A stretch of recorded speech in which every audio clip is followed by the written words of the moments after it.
讲茶西人继续要来看到，这是中华新港文学公园最近拄完工，民众就咧晒讲，公园的出入口有一个地标叫做“转动爱情”。这个卡铁桶一直洗啊，这内底铁珠啊就会轻轻锵锵。啊，边啊就是图书馆甲徛街，日时差暗时搁较臭人耳，上盖悬超过100分贝，含火车驶过声音差不多大声，互附近的民众话休，讲实在吵甲挡袂牢。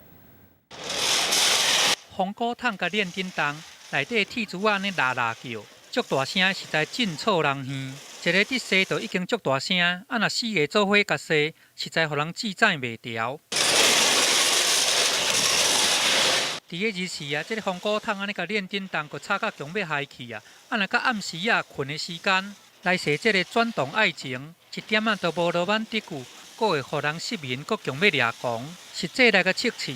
若是洗这个红果桶互叮当的时，伊的声音上低有80分贝，啊若上悬会当超过100分贝，这含火车驶过迄落隆隆叫的声音是差不多。这个陈理讲的对啦。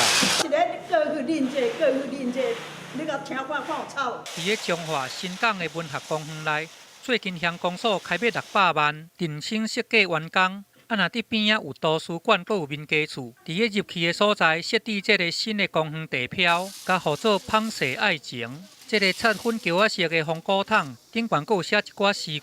本来是想讲安尼通互新公园较青笑一下，想袂到甲洗叮当的时阵，铁珠啊乒乒叫，亲像咧耍拍青果共款。日时啊足臭人耳的，啊若是到暗时啊，根本就是魔音传脑，互人记载袂牢。因拢叫我差鱼空足歹。这个空气无需要用的，咱就甲摕起来嘛，这是为着大家好的。除了这个芳舍爱情，伫个公园内，还阁有上受囡仔欢迎的沙堆坑，这嘛是一个问题。这底3个囡仔就差不多要满起来，就无法度去算啊。这个沙堆坑的空间伤小，干那会当跍3个至5个囡仔伫遐。上奇怪的是，若要行入去这个沙坑，还阁都要行一大步。互民众批评讲，安尼这款设计有够危险。关于爱情，我们想用拉拔的方式产生一个愉悦的声音。因为这个没有潜力可循，所以我们当初是用钢珠的部分来产生声音。即马这个转动爱情的红果桶是互民众袂敢要并过。